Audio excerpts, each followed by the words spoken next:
Hello दोस्तों, नमस्ते। इस वीडियो में बात करने वाले हैं आरपीएससी ईओ आरओ भर्ती पार्ट बी से संबंधित इंपॉर्टेंट प्रश्नों के बारे में।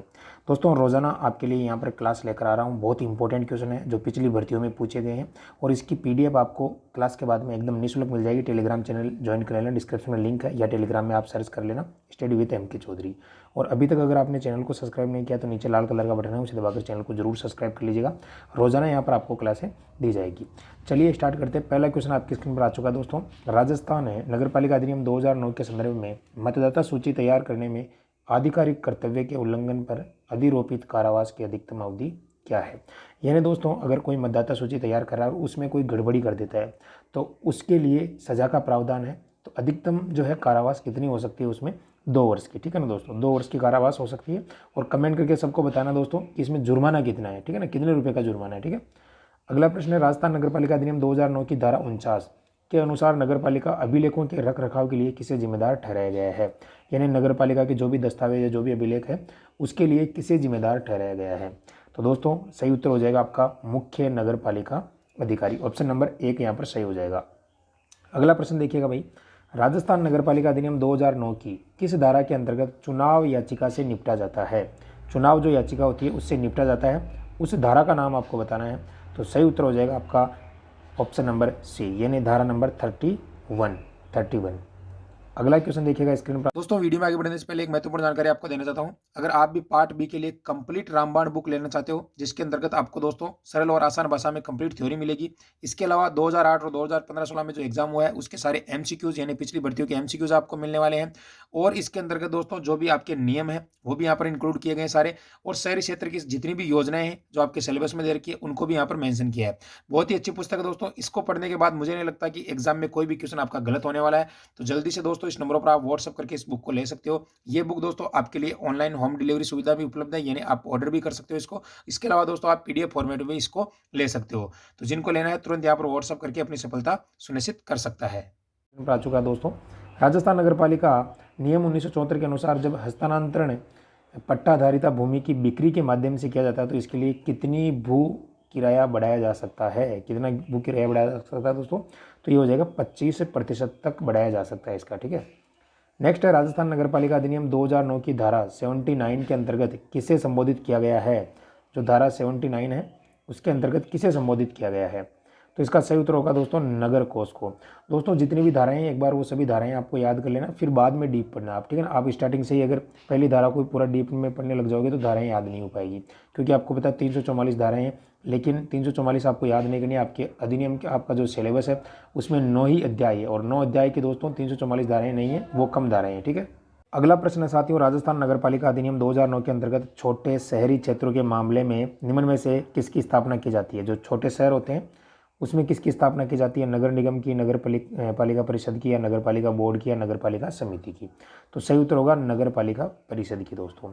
ठीक है। ये सारे क्वेश्चन दोस्तों मैं आपको बताना चाहता हूँ 2015-16 के अंदर जो आपका ऑनलाइन एग्जाम हुआ था 40 पारियों के अंदर, तो उस समय दोस्तों क्या था, आपका 120 का ही पेपर था, लेकिन उसमें केवल आपके जो है 12 ही क्वेश्चन आए थे दोस्तों नगर पालिका अधिनियम से। तो सभी क्वेश्चनों को हमने कलेक्ट कर लिया है और रोजाना आपको यहाँ पर करवा रहे हैं दोस्तों। ठीक है। इस बार आपके 40 क्वेश्चन आ रहे हैं, तो यहाँ पर बहुत ज़्यादा फायदेमंद ये क्वेश्चन आपके रहने वाले हैं। ठीक है। सामान्य चुनाव के शीघ्र बाद आयोजित की जाने वाली राजस्थान नगर पालिका के निर्वाचित सदस्यों की बैठक को क्या कहते हैं। तो उस बैठक को क्या कहते हैं, पहली मीटिंग। यानी जब जनरल चुनाव होते हैं उसके बाद में तुरंत एक बैठक आयोजित की जाती है तो उसे क्या कहते हैं दोस्तों, फर्स्ट मीटिंग कहते हैं उसे। ठीक है, या प्रथम मीटिंग। राजस्थान नगरपालिका अधिनियम 2009 के अनुसार निम्न में से कौन दस्तावेज में प्रविष्ट के अस्तित्व की प्रथम दृष्टया प्रमाणित करने के रूप में सेवा करने के लिए एक रजिस्टर में प्रविष्टि की प्रमाणीकरण का अधिकारी है। यानी कहने का मतलब दोस्तों, प्रश्न आपसे ये कह रहा है कि कोई भी दस्तावेज है उसमें कोई भी अगर प्रविष्टि की जा रही है तो प्रथम दृष्टया उसको प्रमाणित करने के लिए कौन सा अधिकारी जो है यहाँ पर जिम्मेदार है दोस्तों। इस प्रश्न का यही अर्थ है। तो सही उत्तर हो जाएगा दोस्तों कानूनी रक्षक। ठीक है ना, ऑप्शन नंबर बी आपका जो है 8 नंबर में एकदम सही हो जाएगा। अगला प्रश्न है दोस्तों, राजस्थान नगरपालिका अधिनियम 2009 के संदर्भ में पर्यावरण की सुरक्षा के क्षेत्र में क्या शामिल किया गया है। जो पर्यावरण की सुरक्षा है उसके अंतर्गत किस किस क्षेत्र को शामिल किया गया है। तो राइट आंसर होगा दोस्तों पुष्प प्रदर्शनी को। इसमें से पुष्प प्रदर्शनी को शामिल किया गया है। ठीक है ना, याद रखना, वेरी इंपॉर्टेंट क्वेश्चन है ये। अगला क्वेश्चन है, राजस्थान नगरपालिका अधिनियम 2009 के संदर्भ में निम्न में से कौन सा उपयुक्त प्राधिकारी किसी भी क्षेत्र को नगर पालिका के दायरे से बाहर करने के लिए अधिकृत है भाई? इसका सही उत्तर हो जाएगा विद्यार्थियों यहाँ पर आपका ऑप्शन नंबर डी, यानी ये पावर राज्य सरकार के पास में ही है। कोई भी नगर पालिका का क्षेत्र है, कोई भी टुकड़ा है, उसको वो बाहर भी कर सकती है, और अगर कोई नगर पालिका क्षेत्र के अंतर्गत नहीं है तो उसे अंदर भी कर सकती है, चाहे वो गाँव हो या कोई भी हो। तो ये सारी पावर किसको दे रखी है? राज्य सरकार को दे रखी है। ठीक है, अगला प्रश्न है, राजस्थान राज्य में नवगठित नगर पालिका के लिए किसका अनुमोदन लिया जाता है? यानी कोई भी नगर पालिका गठित की जा रही है, जैसे अभी राजस्थान के अंदर काफ़ी सारी 2021 के अंदर जो है नगर पालिकाएँ गठित की गई है, तो उनकी प्रक्रिया चल रही है। तो जैसे वो अनुमोदन मतलब जो होता है नगर पालिका के लिए लिया जाता है, तो इसका सही उत्तर क्या हो जाएगा? बिल्कुल ऑप्शन नंबर डी, संग्राहक। ठीक है ना। नेक्स्ट क्वेश्चन देखिएगा, राजस्थान नगर पालिका अधिनियम 2009 के अध्याय के अंतर्गत क्या पेश किया गया है?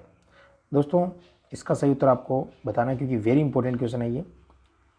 व्यापार और वार्ड कमेटी की आचार संहिता, नगर संपत्ति, नगर वित्त एवं नगर कोष, नगर पालिका का संविधान और सरकार। राइट आंसर होगा नगर पालिका का संविधान और सरकार। ये राजस्थान नगर पालिका अधिनियम 2009 के अध्याय के अंतर्गत पेश किया गया है। ठीक है ना। चलिए अगला क्वेश्चन है, राजस्थान नगर पालिका अधिनियम 2009 के अंतर्गत नगर पालिका का कोई भी विचार उक्त अधिनियम के प्रावधानों के साथ असंगत होने पर किसे नगर पालिका को सलाह देने का काम सौंपा गया है? तो भाई नगर पालिका के लिए मुख्य जो नगर पालिका अधिकारी है उसे यह कार्य सौंपा गया है। अगर नगर पालिका का कोई भी विचार उस अधिनियम के प्रावधान के साथ मेल नहीं खाता है, असंगत है, तो दोस्तों वो वहाँ से सलाह मशवरा कर सकते हैं और उस मामले को सुलझा सकते हैं मुख्य नगर पालिका अधिकारी द्वारा। ठीक है। अगला क्वेश्चन है, राजस्थान नगर पालिका अधिनियम 2009 के संदर्भ में शिक्षा संस्कृति क्षेत्र में क्या शामिल किया गया है? तो शिक्षा और संस्कृति में केवल आपको पता है सांस्कृतिक गतिविधियां हैं, वही यहाँ पर शामिल की जाएगी। जैसे कि पुष्प प्रदर्शनी आपको मैंने बताया था, वो आपके पर्यावरण क्षेत्र में शामिल की गई है। ठीक है। अगला और अंतिम क्वेश्चन, राजस्थान नगर पालिका अधिनियम 2009 की धारा 11 के अंतर्गत किसकी सिफारिश के आधार पर राज्य सरकार सदस्यों का चुनाव कराने के लिए सभी वार्डों को बुलाती है? वेरी इंपॉर्टेंट है। तो राज्य चुनाव आयोग।